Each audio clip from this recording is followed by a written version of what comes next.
Hello everyone, welcome to my channel. I hope you all are great. दोस्तों, आज हम लोग इस वीडियो में डिस्कस करेंगे 1853 का चार्टर अधिनियम।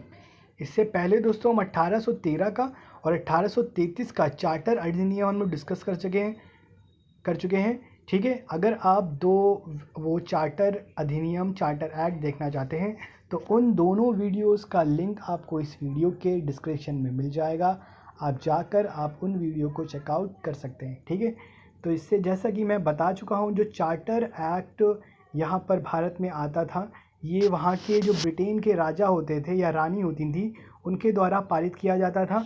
और जो चार्टर अधिनियम होता था, इसके अंतर्गत यहाँ पर जो व्यापारिक कंपनियाँ होती थी, जैसे ईस्ट इंडिया कंपनी, उनके अधिकार और उनकी नीतियाँ लिखी होती कि वो किन अधिकारों के अंतर्गत उनकी क्या नीतियाँ रहेंगी, क्या उनके राइट्स रहेंगे जब वो यहाँ पर अपना व्यापार करेंगे। एक तरह से उनकी गाइडलाइंस लिखी रहती थी इन चार्टर एक्ट में। और हर 20 साल में दोस्तों ये चार्टर एक्ट जो होता था, ये बदलता रहता था। ठीक है, इसको अपग्रेड करा जाता था। ठीक है, जैसे 1800 पहला जो आपका पारित हुआ चार्टर एक्ट, वो पहले 1813 में, फिर उसके बाद दोस्तों 1833 में 20 वर्ष के बाद, और फिर से दोस्तों 1853 में चार्टर एक्ट आया। ठीक, क्योंकि टाइम बदल रहा है, तो टाइम के बदलने के बाद दोस्तों न्यू कंपनीज आती हैं, कंपटीशन बढ़ता है, ग्लोबलाइजेशन तो हो ही रहा है। ठीक है, तो चेंजेस आते हैं, तो जाहिर सी बात है कुछ रिफॉर्म की ज़रूरत तो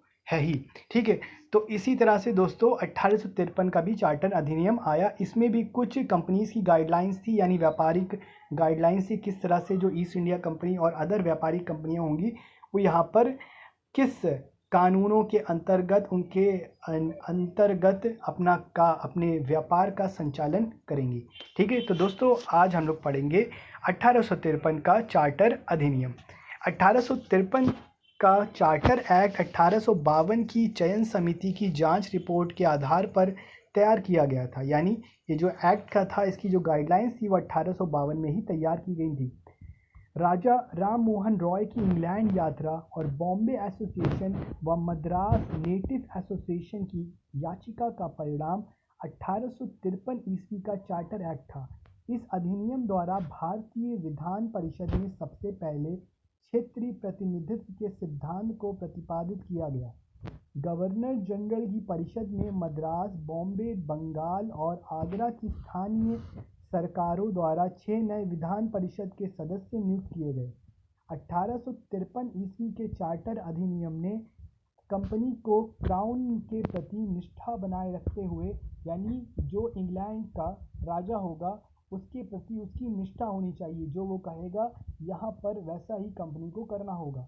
भारत में स्थित अपने क्षेत्रों को बनाए रखने और राजस्व के अधिकार प्रदान किए गए। ये अधिकार पूर्व के चार्टर अधिनियम के समान किसी निश्चित समय सीमा में बंधे नहीं थे। यानी इससे पहले जो 1853 का चार्टर अधिनियम था उसमें एक समय सीमा थी, मगर 1853 में ये समय सीमा हटा दी गई, बल्कि तब तक के लिए प्रदान कर दिए गए जब तक कि ब्रिटिश संसद अन्यथा निर्देश ना दे।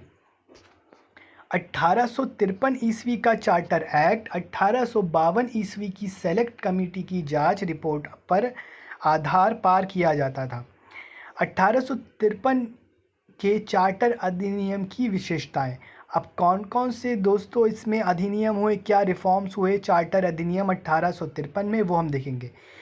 पहला, सबसे पहले इसी अधिनियम द्वारा गवर्नर जनरल की परिषद के कार्यपालिका व विधायी कार्यों को अलग कर दिया गया।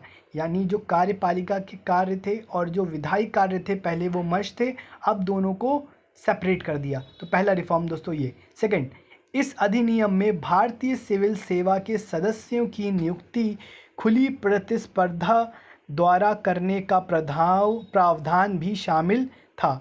इससे पहले दोस्तों जो भारतीय सिविल सेवा में, यानी उस समय के जो उच्च पद होते हैं, जैसे आजकल में आईएएस हो गया, आईपीएस हो गया, आईसीएस हो गया, वो एक तरह से जो आईएएस आईपीएस की जो परीक्षा है दोस्तों, वो इसी अधिनियम के द्वारा यहाँ पर तैयार की। तो कंपटीशन से एक आम आदमी आकर भी अपने सिविल सेवा का एग्ज़ाम देकर एक उच्च पद पे जा सकता था दोस्तों।